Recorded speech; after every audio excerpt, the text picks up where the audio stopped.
어텐션 뉴스 오늘도 안성용 기자 나와 있습니다. 안녕하세요. 네, 안녕하십니까. 네, 첫 번째 소식 볼까요? 네, 서울의 봄 500만 관객 돌파 초읽기입니다. 네. 1979년 12월 12일 수도 서울에서 일어난 신군부 세력의 반란을 막기 위한 일촉즉발의 9시간을 그린 영화죠. 네네. 서울의 봄이 500만 관객 돌파를 눈앞에 뒀다. 이 소식이 오늘 온라인에서 아주 뜨거웠습니다. 예. 내일쯤 500만 명을 돌파한다고 합니다. 영화관 입장권 통합 전산망에 따르면 지난 주말 동안에 170만 명이 서울의 봄을 관람했습니다. 지난 주말은 아시다시피 개봉 2주차로요. 개봉 첫 주에 149만 명보다 20만 명이 더 많아서 시간이 갈수록 관람객이 더 늘어나는 모양새입니다. 이게 흥행 속도가 좀 빠른 건가요? 네, 그렇습니다. 이런 흥행 속도는 역대 1000만 관객 동원 영화로 이름을 올린 국제시장 1426만 명, 네. 광해 왕이 된 남자 1232만 명보다 속도가 빠르다고 합니다. 예. 그래서 오랜만에 한국 영화계에 전해진 낭보인데 누적 관객 수가 얼마나 될지 이걸 지켜보는 재미도 있을 것 그러게요. 같습니다. 한국 영화가 이렇게 좀 수백만 명 관객을 끈 게 좀 오랜만인 것 같아요. 예, 오랜만이죠. 네. 다음 소식 볼까요? 딱밤에 대한 서로 다른 판단입니다. 딱밤이요. 이렇게. 네, 그렇습니다. 네. 울산에서 일어난 일인데요. 울산 남구의 한 초등학교에서 1학년 담임을 맡은 교사 A씨가 지난해 5월 수업에 집중하지 않는다는 이유로 B양에게 딱밤을 때렸습니다. 수학 문제를 채점한 뒤에 틀린 문항 개수에 따라서 학생들에게 딱밤을 때렸는데 B양을 포함해서 8명이 맞았다고 합니다.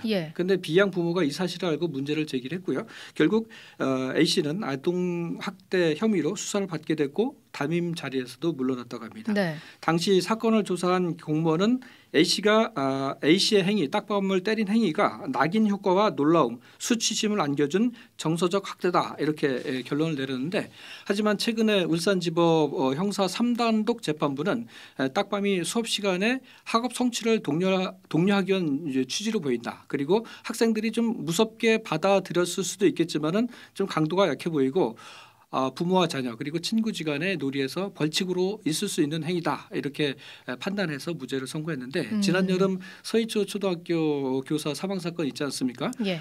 그 뒤로 교권 회복에 대한 여론이 높아진 상황인데 그 점이 반영된 판결로 보입니다.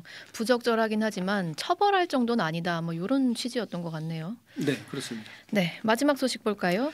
지금 아랍에미리트 두바이에서 제28자 유엔 기후변화협약 당사자 회의 이걸 COP28이라고 하는데 뒤에 붙은 숫자 28은 회의가 개최된 횟수를 말합니다. 그러니까 28번째 회의라는 얘기죠.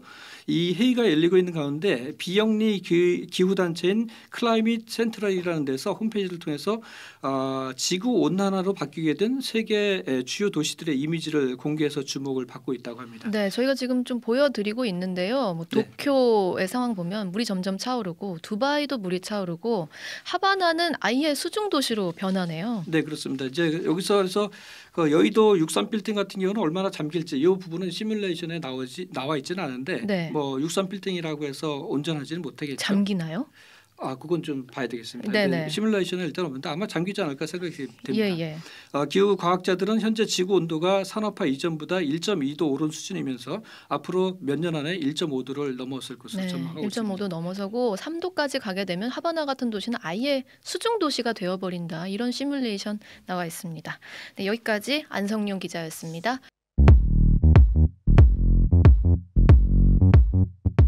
오늘 하루 뉴스 맥락 정다운의 뉴스톡이면 됩니다. 유튜브 노컷 채널 알림 설정하시면 매일 오후 5시 30분 실시간 참여하실 수 있습니다.